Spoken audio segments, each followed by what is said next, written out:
En América Latina ha habido un debate intenso en las últimas décadas, no solamente de carácter teórico, sino con evidentes repercusiones prácticas alrededor de la protección, tutela y garantía de los derechos humanos.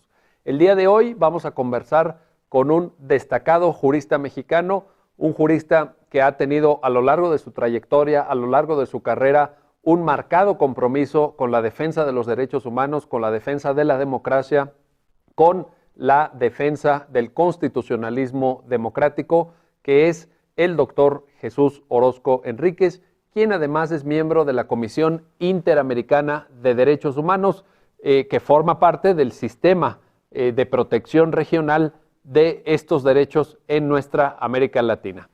Doctor Jesús Orozco, pues en primer término, bienvenido a esta cápsula del Instituto de Investigaciones Jurídicas de la UNAM y cuéntenos, por favor, pues, ¿cómo estamos en materia de derechos humanos en América Latina? ¿Hemos avanzado? ¿Hay claroscuros? ¿Subsisten los problemas? ¿Cómo lo percibe usted desde su experiencia? Muchas gracias, Miguel, por la invitación. Ciertamente ha habido una evolución importante en materia de derechos humanos desde el momento en que se estableció la Declaración Americana sobre Derechos y Deberes del Hombre en 1948, que fue la primera declaración internacional en el mundo, y que con ello surge el Sistema Interamericano de Derechos Humanos, y ya después la aprobación de la Convención Americana sobre Derechos Humanos de 69, que entró en vigor en 78.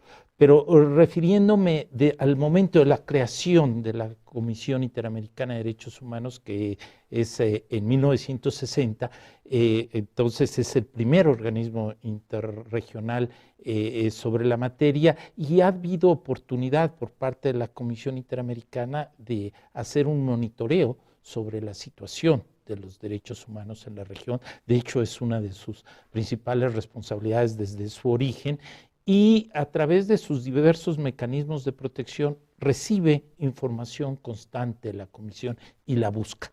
En la primera etapa de la Comisión Interamericana, de los 60, 70, la época en donde, pues, infortunadamente predominaban muchas dictaduras, ¿verdad?, en la región, particularmente en América Latina. Hay un informe sobre el Programa de las Naciones Unidas para el Desarrollo que establece que hacia mediados de la década de los 70 tan solo 3 países de América Latina eran considerados auténticamente democráticos. Y muchas dictaduras militares, ¿verdad? Sin duda, y varios países enfrentando conflictos armados. Entonces, todo esto sin duda se reflejó en en ocasiones, violaciones masivas a los derechos humanos de las personas, y allí la Comisión Interamericana desempeñó un rol muy importante para salvaguardar los derechos humanos en esos países que enfrentaban esta situación. En ocasiones era la única instancia a la cual se podía acudir en busca de protección. Porque los mecanismos internos eran insuficientes, y que es precisamente cuando no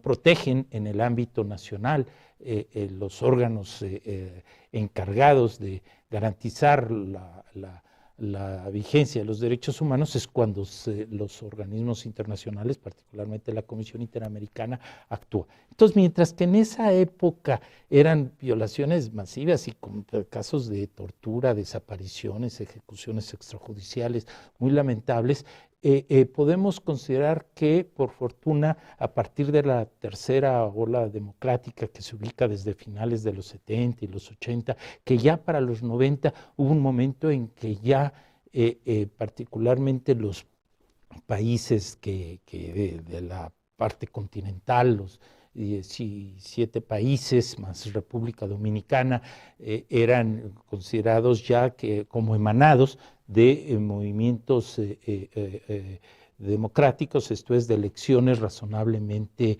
limpias, transparentes, en fin, libres y auténticas. ¿Y ahí qué pasa, doctor? ¿Ahí cambia la agenda, digamos, de los temas, pero o disminuyen las violaciones de derechos humanos. ¿Cómo se percibe esto? Cambia la agenda. Sin duda creo que podemos afirmar que sí hay menores violaciones a los derechos humanos, pero con mayor visibilidad para bien, ¿verdad? Entonces ciertamente cambia la agenda y es particularmente a este segundo aspecto al que quisiera ampliar en esta oportunidad para mencionar en cuáles son estos aspectos que particularmente en la actualidad enfrenta la Comisión Interamericana o percibe como grandes desafíos o problemas que todavía se enfrentan en los diversos estados. Cambió efectivamente la agenda.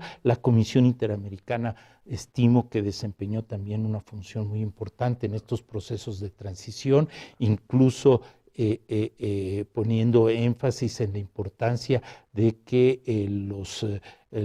para tener elecciones libres y auténticas, la conformación de los órganos debieran tener también las características de imparcialidad, o sea, del órgano encargado de organizar las elecciones, o también que se establecieran mecanismos de acceso a la justicia electoral a través de un recurso efectivo ante un tribunal previamente establecido, como lo establece la Convención Americana sobre Derechos Humanos. Hubo varios señalamientos de la Comisión Interamericana a diversos países, ya sea en su labor de monitoreo a través de informes de país o en su informe anual o a través del sistema de peticiones y casos, que en fin, esto se dio, no profundizaría sobre ello. Pero a ver, ¿cuál es lo que en la actualidad todavía nosotros enfrentamos? Sin duda, uno de los grandes desafíos ha sido el combate a la impunidad, llamémosle así, todavía al que se llevó a cabo estas violaciones a los derechos humanos que se dieron en varios países bajo estas dictaduras militares, pero que también se dieron algunos casos de leyes de amnistía. Correcto. Que en algunos estados se dieron. Entonces esta lucha que han sido ante la propia Comisión Interamericana, y tanto la Comisión como la Corte Interamericana han considerado que estas leyes de amnistía que impiden la investigación, procesamiento y sanción de los responsables de violaciones a los derechos humanos es incompatible con la Convención Americana, ¿verdad? Entonces también ha sido un aspecto que concentró en buena parte desde fines del siglo pasado, pero todavía en el presente, en varios países que todavía tienen alguna deuda pendiente, llamémoslo, en materia de justicia, verdad y reparación. Y por otra parte también, todavía en este aspecto de impunidad es un desafío que también se enfrenta en forma generalizada en varios de los países: la falta de Estado de Derecho, el que no se logra precisamente investigar, procesar y sancionar a los responsables de violaciones a los derechos humanos, no solo en aquellas dictaduras militares, sino que nos percatamos que aún en democracia pues se violan derechos humanos, sino con la intensidad anterior, pero hay estos problemas y entonces hay un gran desafío de hacer prevalecer el Estado de Derecho y lograr esta corrección, investigación, procesamiento y sanción de responsables. ¿Qué otros temas llaman la atención desde la Comisión? Sin duda también es el derecho a la igualdad. Es uno de los grandes desafíos en la región, ¿verdad?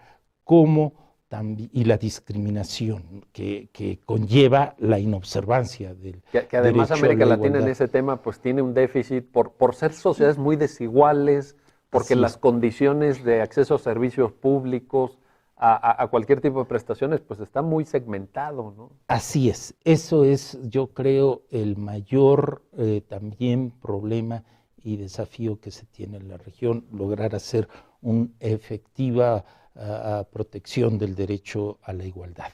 Y esto afecta de manera desproporcionada a ciertos grupos en situación de vulnerabilidad. Por ejemplo, Pues los indígenas, ¿verdad? Yo creo pueblos y que comunidades indígenas. pueblos y comunidades indígenas, sin duda, son quienes ante ciertos proyectos o megaproyectos industriales se ven muchas veces despojados de sus tierras y que incluso algunas de carácter ancestral. Entonces, esto tanto la Comisión como la Corte Interamericana de Derechos Humanos han puntualizado que es incompatible con la Convención Americana.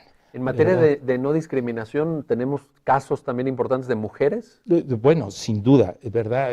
Todavía, además de los personas y pueblos y comunidades indígenas, sin duda también, además de mujeres, pero si me permite, Miguel, quisiera hacer referencia porque está muy vinculada también las personas afrodescendientes. Correcto. Esto es, el 30% de la población de la región es afrodescendiente, ¿verdad? Y advertimos que también hay una serie de estereotipos sociales que les impiden disfrutar o ejercer sus derechos por discriminación. El perfil racial propicia que por razones de color sean más susceptibles de que no se les, de la exclusión social, de que no se les reconozcan sus derechos, que sean procesados y considerados ya como delincuentes sin nada más por los puros rasgos físicos. Eso es terrible. Hay eso una es algo estigmatización. Exactamente, que adolecen estas personas, como también, y vuelvo a los grupos indígenas, ¿verdad? Que también es mucho más difícil ejercer sus derechos por la exclusión que padecen tanto las personas indígenas como las afrodescendientes. Entonces eso es algo que preocupa de la mayor medida a la Comisión Interamericana e impulsa que esto se corrija a través de reformas a marcos normativos y el establecimiento de políticas públicas.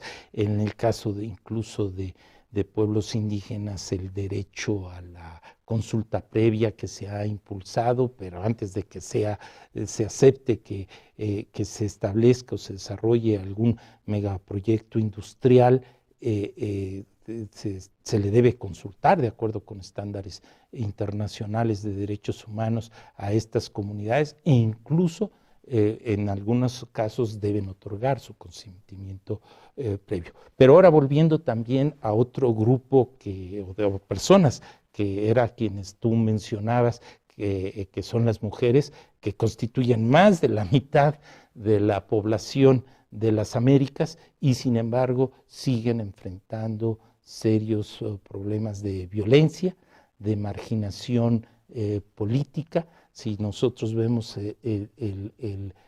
a pesar de que constituyen, decía, más de la mitad de la población, tienen en los congresos, por ejemplo, tienen menos del 22%.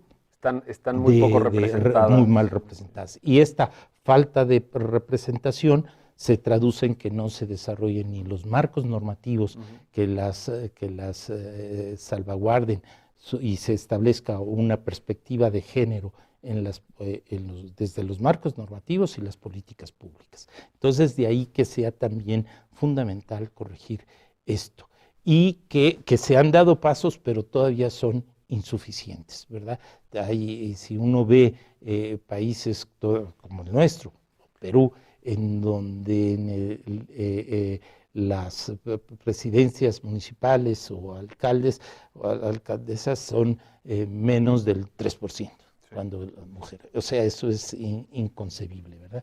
Entonces se debe corregir de esta manera. Sigue habiendo, infortunadamente, que se le asignen roles tradicionales de carácter doméstico a las mujeres y que esto también se le impida ejercer sus derechos de una forma igualitaria, de carácter laboral y de otra naturaleza, son menos remuneradas, haciendo trabajo igual, o bien también el hecho de que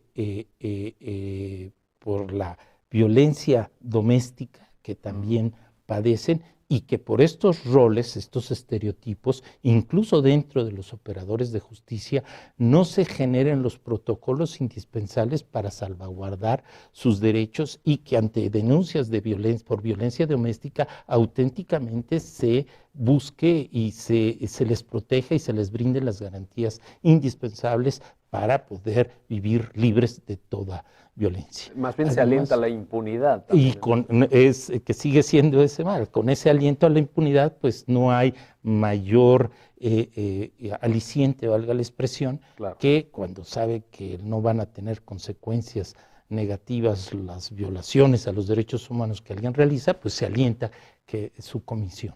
Ahora, otras también personas en situaciones de vulnerabilidad son sin duda niñas, niños y adolescentes, ¿verdad?